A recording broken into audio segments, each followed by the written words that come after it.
मैं खुशनसीब हूँ कि मैं एक पॉजिटिव परिवार में जन्म हुआ मेरा, और 4 भाई हैं हम लोग, और चारों भाइयों में 3 भाई मेरे बहुत अच्छे पढ़े लिखे हैं, बहुत अच्छी डिग्रियां हैं, लेकिन मेरी कम पढ़ाई लिखाई हुई। लेकिन मैं मानता हूँ कि इस दुनिया का सबसे बड़ा अभिशाप है अशिक्षा। मैं इस बात को मानता हूँ, दुनिया में मैं कितना भी सफल हो जाऊं, इस बात को मैं हमेशा मानूंगा कि मैं शिक्षित नहीं हो पाया।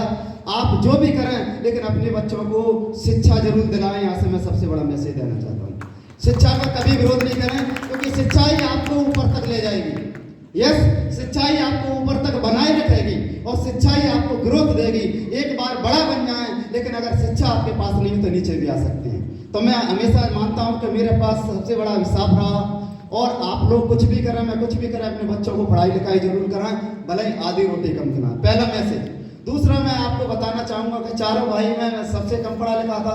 3 भाई की मेरी जॉब लग गई, और मेरी जॉब नहीं लगी क्योंकि पढ़ा लिखा कम था, जॉब के लिए पढ़ाई लिखाई नहीं हो पाई थी। सोचता था क्या करूं, लेकिन मैं एक अच्छे परिवार में था। मैं इस बात को गहरे से मानता हूं कि मेरे घर में गरीबी जरूर थी, मच्छर जरूर होते थे, लेकिन निगेटिविटी नहीं होती थी, हमेशा अच्छा सोचते थे।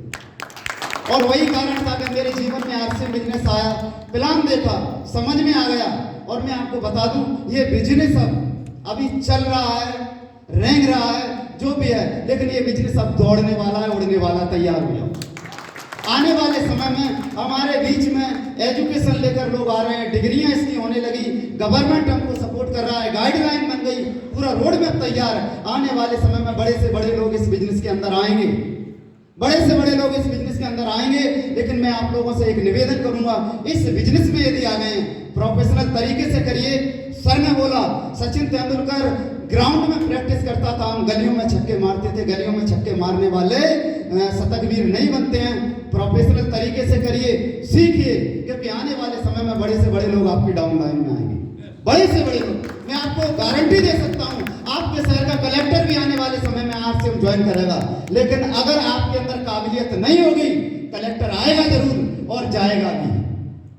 आपकी काबिलियत ही उसको रोक पाएगी। इसलिए अपने आप को बड़ा करिए, सीखिए, सिस्टम से काम करिए, प्लान दिखाना सीखिए। जो नहीं आता है उसको करिए। अरे वही तो आप 1 घंटे 2 घंटे से सर सिखा रहे हैं, जो नहीं हुआ है वही तो करना है। और जो नहीं था मेरे पास, वो करना चालू किया, सीखा, टीम बनाई, नेटवर्क आया। 200 रुपए से शुरुआत हुई, लाखों रुपए महीने आया, लाखों रुपए आया। और सर एक बार जब सिस्टम बन जाता है, तो फिर ये सिस्टम आपको फाइनेंशियल फ्रीडम देता है। क्या देता है? फाइनेंशियल फ्रीडम देता है, सिक्योरिटी देता है। और मैं आपको एक मैसेज यहां से देकर जा रहा हूं, इसलिए आरसीएम बिजनेस करना है।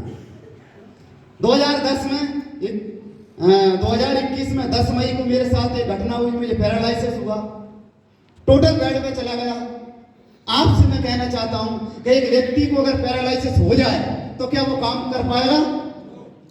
कर सकता है। और जब काम नहीं करेगा तो क्या इनकम आएगी? क्योंकि पैसे का नियम है, काम बराबर काम बन पैसा बन।